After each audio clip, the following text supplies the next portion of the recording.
Assalamualaikum warahmatullahi wabarakatuh.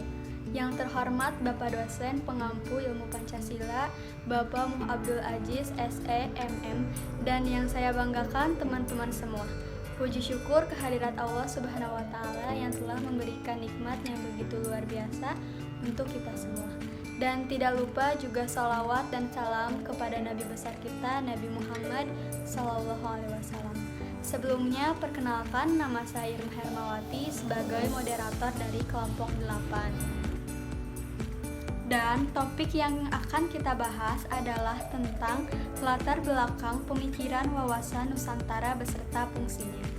Sebelumnya, izinkan saya memperkenalkan anggota kelompok 8. Pertama ada Aulia Parali, presentator pertama yang akan menjelaskan tentang pengertian pemikiran wawasan.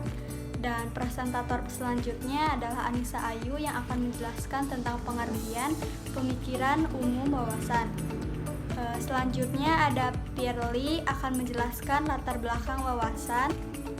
Karina akan menjelaskan tentang latar belakang falsafah. Intan Dewi Kamil Permana menjelaskan tentang latar belakang aspek. Siti Syadia menjelaskan tentang fungsi tujuan. Bunga Salsabila menjelaskan tentang wawasan pertahanan. Mutiara menjelaskan wawasan pembangunan. Dan terakhir kesimpulan akan dijelaskan oleh Dita.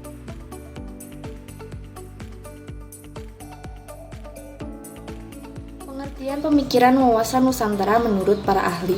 Yang pertama, menurut Profesor Wan Usman, wawasan Nusantara adalah cara pandang bangsa Indonesia mengenai diri dan tanah air sebagai negara kepulauan dalam segala aspek kehidupan yang beragam.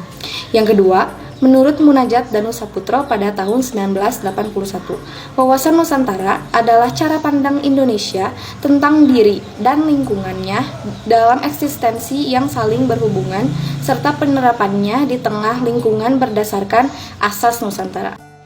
Pengertian umum pemikiran wawasan Nusantara. Wawasan Nusantara secara etimologi berasal dari bahasa Jawa. Wawas yang berarti pandangan, nusa yang berarti kesatuan, kepulauan, dan antara yang bermakna dua samudra. Jadi, pengertian umum dari wawasan Nusantara adalah cara pandang atau cara melihat kesatuan kepulauan yang terletak di antara Asia dan Australia dan di dua benua, yaitu benua Hindia dan Pasifik. Wawasan Nusantara sendiri digunakan sebagai pedoman, motivasi, dorongan, dan rambu-rambu dalam menentukan kebijaksanaan, keputusan tindakan dalam penyelenggaraan negara di tingkat pusat dan daerah, maupun bagi seluruh rakyat Indonesia dalam kehidupan bermasyarakat, berbangsa, dan bernegara. Latar belakang wawasan Nusantara.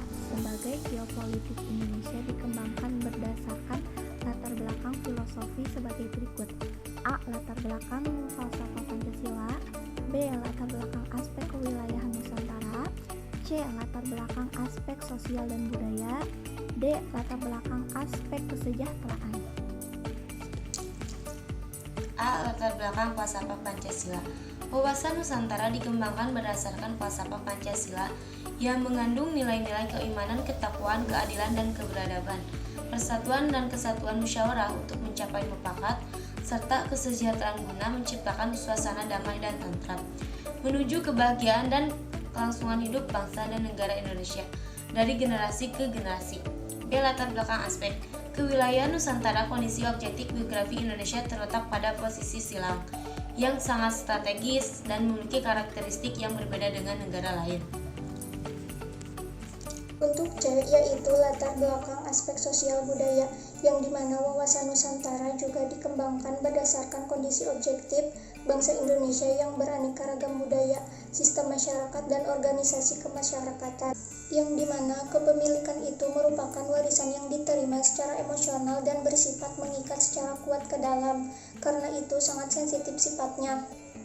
Dan faktor-faktor negatif secara sosial budaya dapat menimbulkan integrasi atau perpecahan bangsa secara bersama-sama oleh seluruh rakyat Indonesia.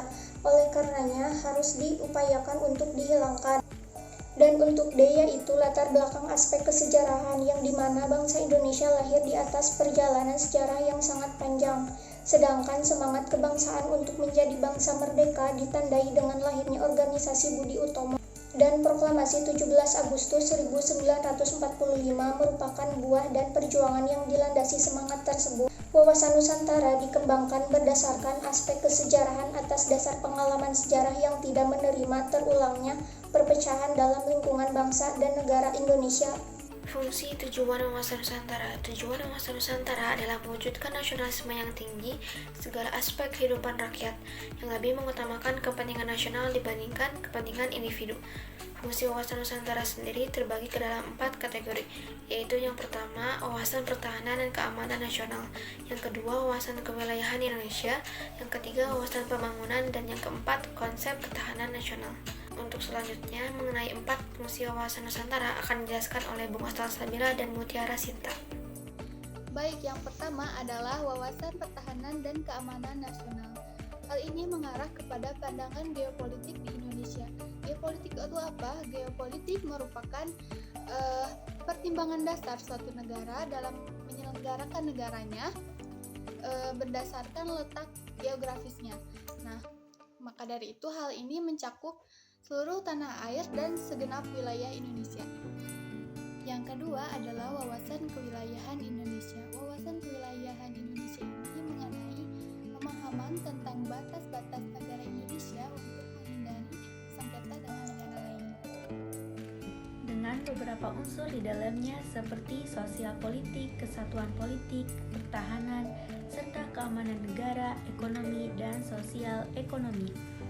Artinya bahwa Kepulauan Nusantara sebagai satu kesatuan politik, kesatuan sosial budaya, kesatuan pertahanan keamanan, kesatuan ekonomi, sosial ekonomi, kesatuan wilayah, serta pemerataan pembangunan. Selanjutnya, konsep pertahanan nasional. Konsep ketahanan sosial yang memegang peranan penting dalam perencanaan pembangunan, kewilayahan, serta pertahanan keamanan nasional. Yaitu ketahanan nasional merupakan kondisi dinamis bangsa yang berisi ketangguhan serta keutuhan. Kesimpulannya yaitu wawasan Nusantara merupakan cara pandang atau cara melihat kesatuan kepulauan yang terletak di antara Asia dan Australia dan juga dua samudra yaitu India dan Pasifik. Wawasan Nusantara memiliki latar belakang yaitu falsafah Pancasila, aspek kewilayahan Nusantara, aspek sosial budaya dan aspek kesejarahan, dan juga memiliki 4 fungsi yaitu fungsi pertahanan keamanan nasional, kewilayahan Indonesia, pembangunan, dan konsep ketahanan nasional. Nama saya Muhammad Lutfi Gunawan, saya sebagai tim menjawab pertanyaan. Perkenalkan, nama saya Angga Maulana, tugas saya di kelompok sebagai sesi pertanyaan. Perkenalkan, nama saya Sukma Wijaya, tugas saya di kelompok sebagai sesi pertanyaan. Saya Dewi Mayasari Diningrat sebagai penjawab pertanyaan. Demikian materi yang telah rekan-rekan saya sampaikan. Semoga bermanfaat bagi kita semua, dan mohon maaf jika ada kesalahan kata dalam menjelaskan materi. Saya moderator izin undur diri. Wassalamualaikum warahmatullahi wabarakatuh.